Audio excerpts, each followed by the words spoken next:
Pride and Prejudice, written by Jane Austen. Chapter 16. As no objection was made to the young people's engagement with their aunt, and all Mr. Collins's scruples of leaving Mr. and Mrs. Bennet for a single evening during his visit were most steadily resisted, the coach conveyed him and his 5 cousins at a suitable hour to Meryton, and the girls had the pleasure of hearing, as they entered the drawing-room, that Mr. Wickham had accepted their uncle's invitation, and was then in the house. When this information was given, and they had all taken their seats, Mr. Collins was at leisure to look around him and admire, and he was so much struck with the size and furniture of the apartment that he declared he might almost have supposed himself in the small summer breakfast parlor at Rosings, a comparison that did not at first convey much gratification. But when Mrs. Phillips understood from him what Rosings was, and who was its proprietor, when she had listened to the description of only one of Lady Catherine's drawing-rooms, and found that the chimney-piece alone had cost £800, she felt all the force of the compliment, and would hardly have resented a comparison with the housekeeper's room. In describing to her all the grandeur of Lady Catherine and her mansion, with occasional digressions in praise of his own humble abode, and the improvements it was receiving, he was happily employed until the gentlemen joined them, and he found in Mrs. Phillips a very attentive listener, whose opinion of his consequence increased with what she heard, and who was resolving to retail it all among her neighbours as soon as she could. To the girls, who could not listen to their cousin, and who had nothing to do but to wish for an instrument, and examine their own indifferent imitations of china on the mantelpiece, the interval of waiting appeared very long. It was over at last, however. The gentlemen did approach, and when Mr. Wickham walked into the room, Elizabeth felt that she had neither been seeing him before, nor thinking of him since, with the smallest degree of unreasonable admiration. The officers of the shire were in general a very creditable gentlemanlike set, and the best of them were of the present party. But Mr. Wickham was as far beyond them all in person, countenance, air, and walk, as they were superior to the broad-faced, stuffy Uncle Phillips, breathing port wine, who followed them into the room. Mr. Wickham was the happy man towards whom almost every female eye was turned, and Elizabeth was the happy woman by whom he finally seated himself, and the agreeable manner in which he immediately fell into conversation, though it was only on its being a wet night, and on the probability of a rainy season, made her feel that the commonest, dullest, most threadbare topic might be rendered interesting by the skill of the speaker. With such rivals for the notice of the fair as Mr. Wickham and the officers, Mr. Collins seemed to sink into insignificance. To the young ladies he certainly was nothing, but he had still at intervals a kind listener in Mrs. Phillips, and was, by her watchfulness, most abundantly supplied with coffee and muffin. When the card tables were placed, he had an opportunity of obliging her, in return, by sitting down to whist. "I know little of the game at present," said he, "but I shall be glad to improve myself, for in my situation of life—" Mrs. Phillips was very thankful for his compliance, but could not wait for his reason. Mr. Wickham did not play at whist, and with ready delight was he received at the other table between Elizabeth and Lydia. At first there seemed danger of Lydia's engrossing him entirely, for she was a most determined talker. But being likewise extremely fond of lottery tickets, she soon grew too much interested in the game, too eager in making bets and exclaiming after prizes, to have attention for anyone in particular. Allowing for the common demands of the game, Mr. Wickham was therefore at leisure to talk to Elizabeth, and she was very willing to hear him, though what she chiefly wished to hear she could not hope to be told, the history of his acquaintance with Mr. Darcy. She dared not even mention that gentleman. Her curiosity, however, was unexpectedly relieved. Mr. Wickham began the subject himself. He inquired how far Netherfield was from Meryton, and after receiving her answer, asked in a hesitating manner how long Mr. Darcy had been staying there. "About a month," said Elizabeth, and then, unwilling to let the subject drop, added, "He is a man of very large property in Derbyshire, I understand." "Yes," replied Wickham, "his estate there is a noble one, a clear 10,000 per annum, You could not have met with a person more capable of giving you certain information on that head than myself, for I have been connected with his family in a particular manner from my infancy." Elizabeth could not but look surprised. "You may well be surprised, Miss Bennet, at such an assertion, after seeing, as you probably might, the very cold manner of our meeting yesterday. Are you much acquainted with Mr. Darcy?" "As much as I ever wished to be," cried Elizabeth warmly. "I have spent 4 days in the same house with him, and I think him very disagreeable." "I have no right to give my opinion," said Wickham, "as to his being agreeable or otherwise. I am not qualified to form one. I have known him too long and too well to be a fair judge. It is impossible for me to be impartial. But I believe your opinion of him would in general astonish, and perhaps you would not express it quite so strongly anywhere else. Here you are in your own family. Upon my word, I say no more here than I might say in any house in the neighbourhood, except Netherfield. He is not at all liked in Hertfordshire. Everybody is disgusted with his pride. You will not find him more favourably spoken of by anyone." "I cannot pretend to be sorry," said Wickham, after a short interruption, "that he or that any man should not be estimated beyond their deserts, but with him I believe it does not often happen.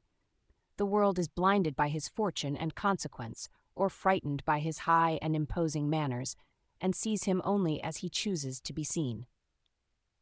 I should take him, even on my slight acquaintance, to be an ill-tempered man." Wickham only shook his head.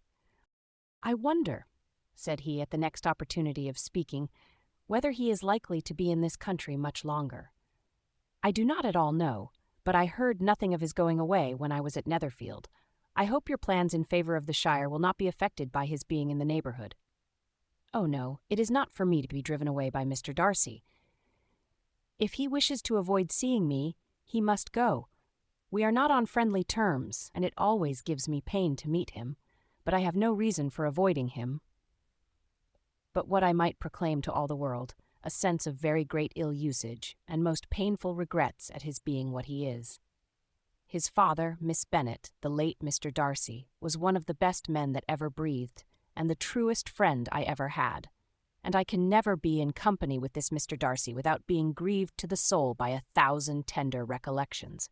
His behaviour to myself has been scandalous, but I verily believe I could forgive him anything and everything, rather than his disappointing the hopes and disgracing the memory of his father." Elizabeth found the interest of the subject increase, and listened with all her heart, but the delicacy of it prevented further inquiry. Mr. Wickham began to speak on more general topics, Meryton, the neighbourhood, the society, appearing highly pleased with all that he had yet seen, and speaking of the latter especially with gentle but very intelligible gallantry. "It was the prospect of constant society and good society," he added, "which was my chief inducement to enter the shire. I know it to be a most respectable, agreeable corp, and my friend Denny tempted me further by his account of their present quarters, and the very great attentions and excellent acquaintance Meryton had procured them. Society, I own, is necessary to me. I have been a disappointed man, and my spirits will not bear solitude. I must have employment and society. A military life is not what I was intended for, but circumstances have now made it eligible. The church ought to have been my profession. I was brought up for the church, and I should at this time have been in possession of a most valuable living, had it pleased the gentleman we were speaking of just now." "Indeed." "Yes, the late Mr. Darcy bequeathed me the next presentation of the best living in his gift. He was my godfather and excessively attached to me. I cannot do justice to his kindness. He meant to provide for me amply, and thought he had done it, but when the living fell, it was given elsewhere." "Good heavens!" cried Elizabeth. "But how could that be? How could his will be disregarded? Why did not you seek legal redress?" "There was just such an informality in the terms of the bequest as to give me no hope from law. A man of honour could not have doubted the intention, but Mr. Darcy chose to doubt it, or to treat it as a merely conditional recommendation, and to assert that I had forfeited all claim to it by extravagance, imprudence, in short, anything or nothing. Certain it is that the living became vacant 2 years ago, exactly as I was of an age to hold it, and that it was given to another man, and no less certain is it that I cannot accuse myself of having really done anything to deserve to lose it. I have a warm, unguarded temper, and I may perhaps have sometimes spoken my opinion of him and to him too freely.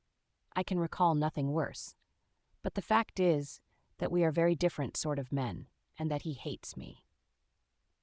This is quite shocking. He deserves to be publicly disgraced. Some time or other he will be, but it shall not be by me. Till I can forget his father, I can never defy or expose him. Elizabeth honored him for such feelings and thought him handsomer than ever as he expressed them. But what, said she after a pause, can have been his motive? What can have induced him to behave so cruelly? A thorough, determined dislike of me, a dislike which I cannot but attribute in some measure to jealousy. Had the late Mr. Darcy liked me less, his son might have borne with me better, but his father's uncommon attachment to me irritated him, I believe, very early in life. He had not a temper to bear the sort of competition in which we stood, the sort of preference which was often given me. I had not thought Mr. Darcy so bad as this. Though I have never liked him, I had not thought so very ill of him. I had supposed him to be despising his fellow creatures in general, but did not suspect him of descending to such malicious revenge, such injustice, such inhumanity as this. After a few minutes' reflection, however, she continued, I do remember his boasting one day at Netherfield of the implacability of his resentments, of his having an unforgiving temper. His disposition must be dreadful. I will not trust myself on the subject, replied Wickham. I can hardly be just to him. Elizabeth was again deep in thought, and after a time exclaimed, to treat in such a manner the godson, the friend, the favourite of his father. She could have added, a young man too, like you, whose very countenance may vouch for your being amiable. But she contented herself with, and one too, who had probably been his own companion from childhood, as connected together, as I think you said, in the closest manner. We were born in the same parish, within the same park. The greatest part of our youth was passed together. Inmates of the same house, sharing the same amusements, objects of the same parental care. My father began life in the profession which your uncle, Mr. Phillips, appears to do so much credit to, but he gave up everything to be of use to the late Mr. Darcy, and devoted all his time to the care of the Pemberley property.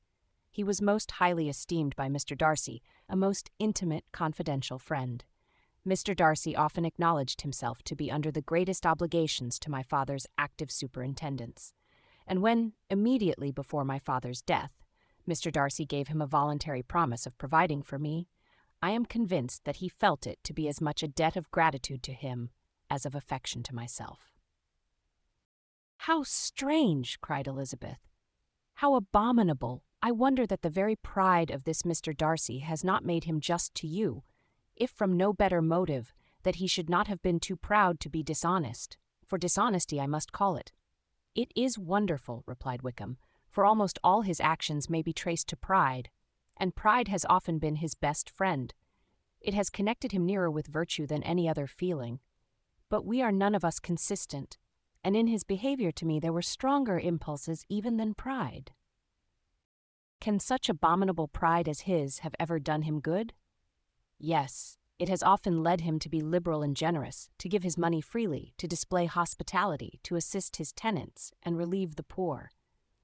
Family pride and filial pride, for he is very proud of what his father was, have done this, not to appear to disgrace his family, to degenerate from the popular qualities, or lose the influence of the Pemberley house, is a powerful motive. He has also brotherly pride, which, with some brotherly affection, makes him a very kind and careful guardian of his sister, and you will hear him generally cried up as the most attentive and best of brothers. What sort of a girl is Miss Darcy? He shook his head. I wish I could call her amiable. It gives me pain to speak ill of a Darcy, but she is too much like her brother, very, very proud. As a child, she was affectionate and pleasing, and extremely fond of me, and I have devoted hours and hours to her amusement. But she is nothing to me now. She is a handsome girl about 15 or 16, and I understand highly accomplished. Since her father's death, her home has been London, where a lady lives with her and superintends her education. After many pauses and many trials of other subjects, Elizabeth could not help reverting once more to the first, and saying, "I am astonished at his intimacy with Mr. Bingley. How can Mr. Bingley, who seems good humour itself, and is, I really believe, truly amiable, be in friendship with such a man? How can they suit each other? Do you know Mr. Bingley?" "Not at all. He is a sweet-tempered, amiable, charming man. He cannot know what Mr. Darcy is." "Probably not, but Mr. Darcy can please where he chooses. He does not want abilities. He can be a conversable companion if he thinks it worth his while. Among those who are at all his equals in consequence, he is a very different man from what he is to the less prosperous. His pride never deserts him, but with the rich he is liberal-minded, just, sincere, rational, honourable, and perhaps agreeable, allowing something for fortune and figure." The whist party soon afterwards breaking up, the players gathered round the other table, and Mr. Collins took his station between his cousin Elizabeth and Mrs. Phillips. The usual inquiries as to his success were made by the latter. It had not been very great, he had lost every point.